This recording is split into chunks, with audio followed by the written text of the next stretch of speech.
যুবক, তুমি আমি কেমন ভালোবাসি, এর চাইতে আরো হাজার হাজার লক্ষ কোটি গুণ ভালোবাসেন আল্লাহর নবীর সাহাবীরা।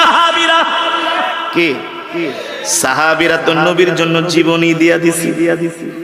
খেতে বসছে, আল্লাহ নবী বলে তুমি এখনো খাইতেছো, যুদ্ধ চলতেছে।